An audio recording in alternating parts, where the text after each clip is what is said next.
Here sit my 2 engineless Jaguar XFRs and my 1 remaining powertrain assembly that is going to go back in one of these cars. We are midway through the process of taking these 2 XFRs and turning them back into one awesome super sedan, and it turns out I have made a huge mistake and hopefully done something that will totally redeem myself. From bone stock with a blown transmission to heavily modified to written off by hail to written off by a coyote and everything in between, the Jaguar saga has already been absolutely mental and we're just getting warmed up. I'm telling y'all, this thing's gonna be epic.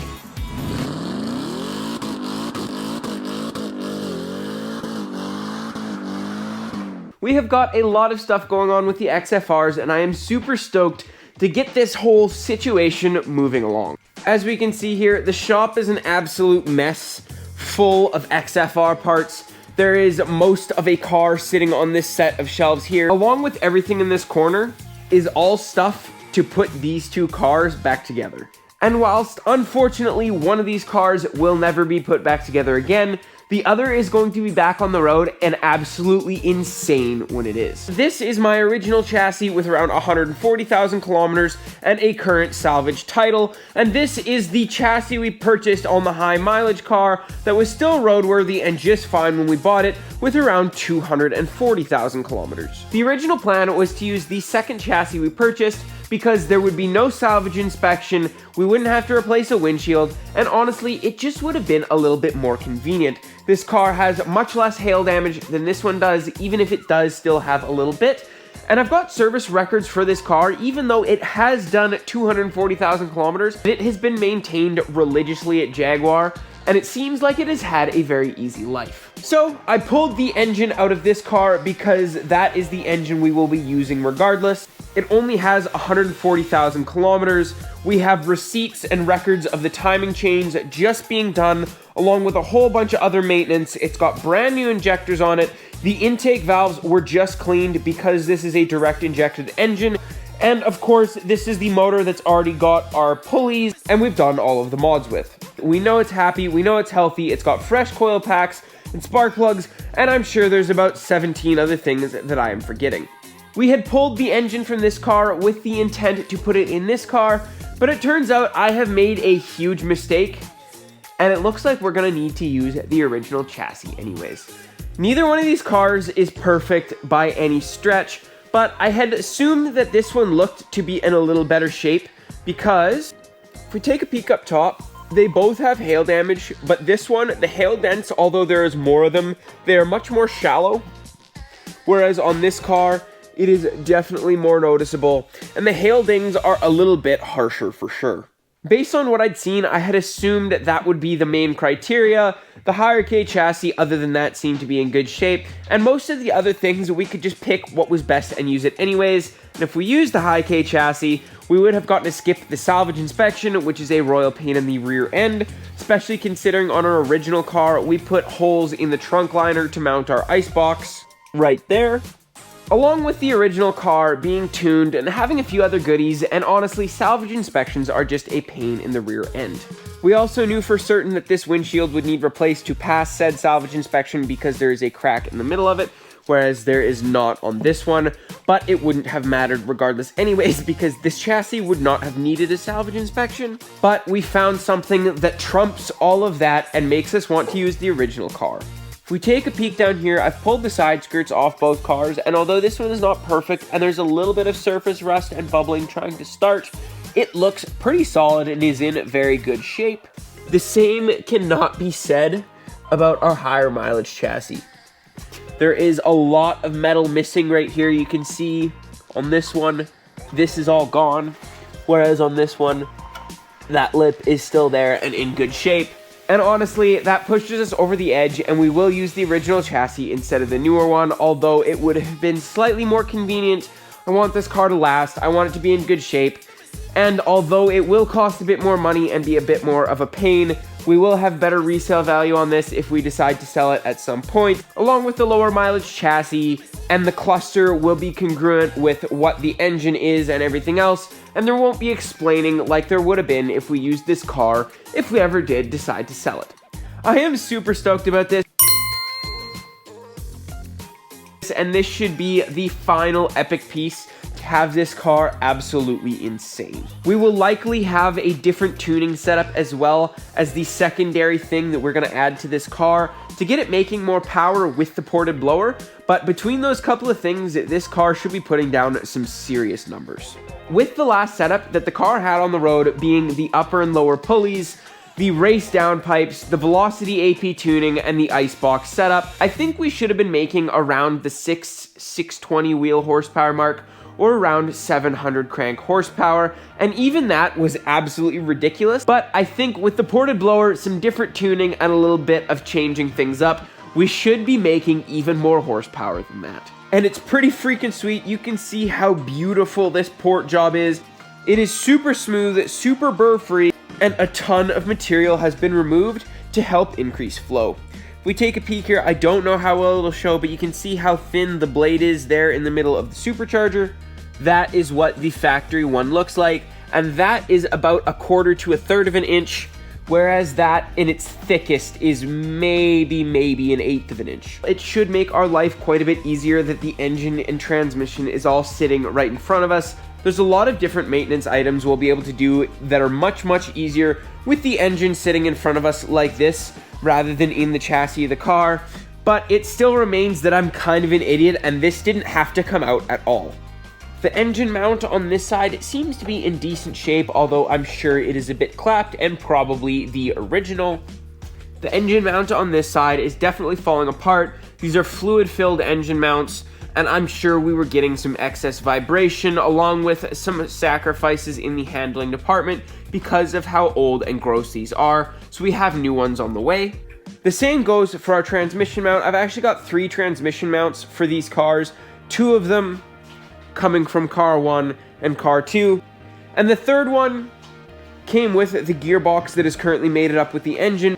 Unfortunately though, that will not help us because the bushing in all 3 of these are all shot.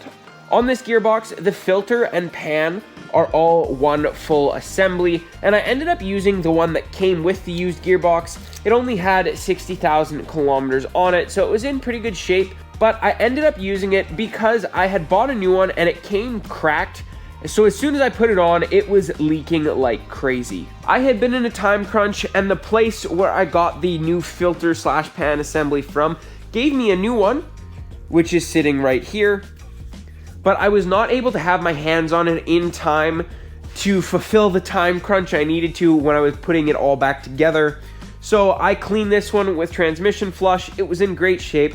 I don't think there was any issues with that. It is what it is, and it's been working awesome, but I would still like to put the new one on, along with putting this super expensive Redline D6 ATF in there. The stuff that's in there is still great Castrol synthetic fluid, but this stuff is much better, much more expensive, and it'll give us an opportunity to see what the fluid coming out of that gearbox looks like with a few thousand kilometers of high horsepower use, which will be good, especially while the engine's out, because it is such a pain in the rear end to get access to the gearbox at all with it in the car. Thank you guys so much for tagging along for that whole rant and for the full catch up on what's going on with our pair of XFRs. Let's get the supercharger pulled off this engine. The first step is going to be all of these bolts / getting everything like this hard fuel line out of the way so we can get the lid lifted off and get our first look inside.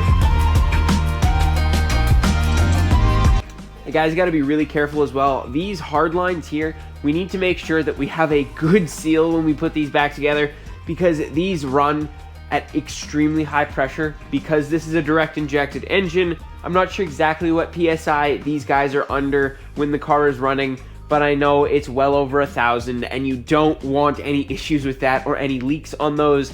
That's enough pressure that if that leaks and you're within proximity, the spray can easily cut into your skin and cause issues, along with hurt the engine very fast. Because the high pressure injectors on these cars are super fine, any grits or crap that gets in here has high possibility to cause issues.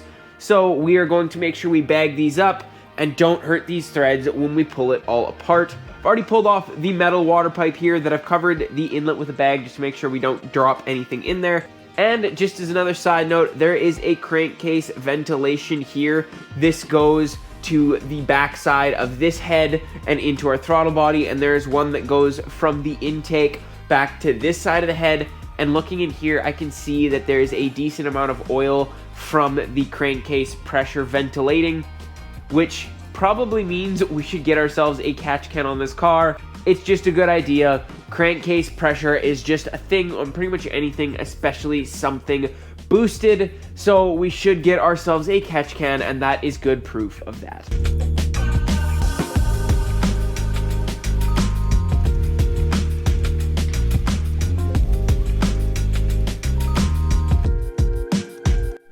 All right, so there we go.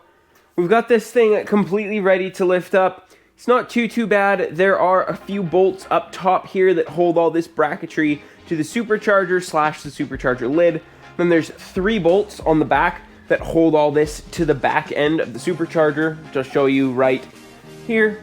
As you can see on the back plate, 3 out of the 4 corner bolts have a hole in them to put a smaller Torx head bolt that hold this stuff on.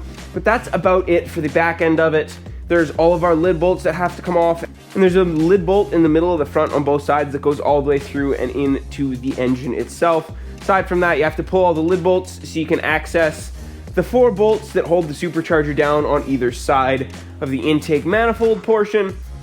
And after that, it's literally just a matter of pulling it out and, of course, getting those 2 dowels that sit in the middle to lift on out, which is the royal pain in the butt part of this process. I think I'm going to do exactly what I did last time when I pulled the blower off of the other engine. It was such a pain in the rear end. I fought with it for a very long time before I just got my engine crane set up, took a chain and bolted a few bolts into the supercharger kind of in the middle, and then just started cranking, shuffle it, tap it around a little bit, because aside from that, it was pretty hard to get anything to move, and I'm trying, if I can help it, to not hurt things. Last time when I did this, I kind of was able to rock this back and forth as I got it to lift a tiny bit, but it hurt the gaskets underneath the intake manifold, or at least put them at more danger. I'd like to keep these ones as safe as I can, because it turns out getting gaskets, both this one and the lower ones for the sides, kind of a pain in the rear end, and if I have to do it, I will. I'm sure I'd be able to get them direct from Jaguar, but I'm also sure they would cost an arm and a leg, but I'm hoping we'll be able to save these ones. As you can see, I'm pretty sure this one was already reused last time, hence all the red sealing goop, which is good, but it means we probably don't want to reuse this top one again, which is okay because the one off of the other supercharger from the high K car was in really good shape.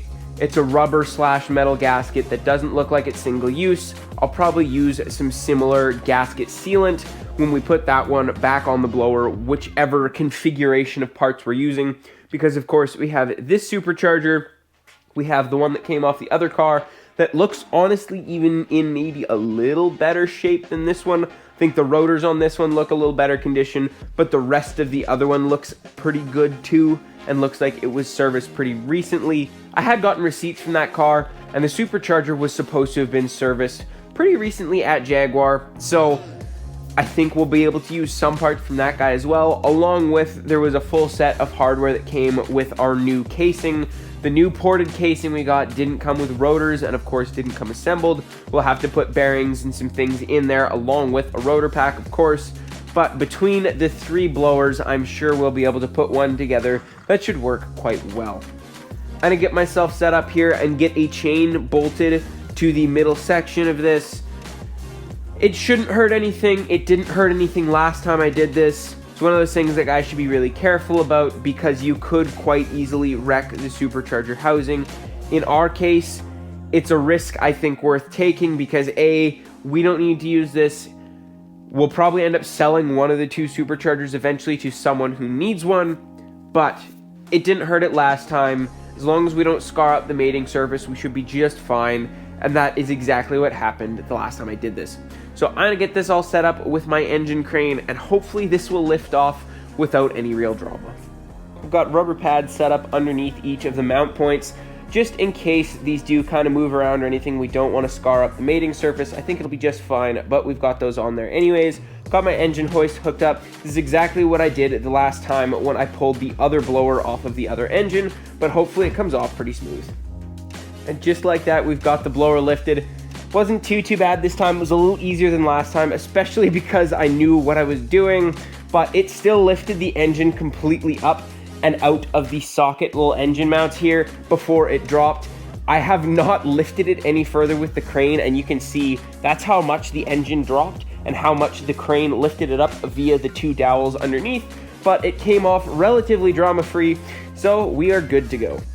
Thank you guys so much for watching along and for your patience. I know I've gotten multiple comments lately asking what's next with the Jaguar. Don't worry, a whole bunch of stuff is about to start happening. Between work and all the things going on, there has been very little time to work on this car, in combination with a lot of waiting for some small and stupid parts to do with the Supercharger and a couple of other things that have really delayed us. We went on the rally, we've done some other stuff, but now it is time and this thing needs to get back on the road. And when it is going to be so mental, between the lightweight wheel setup and proper new tires, the lightweight brake setup, some of the body kit elements, of course the ported blower and some more power goodies, along with some fresh stuff like engine mounts and whatever else. I'm super stoked. I can't wait to get this thing back on the road. Don't forget to like, comment, subscribe. I can't wait to catch you in the next one.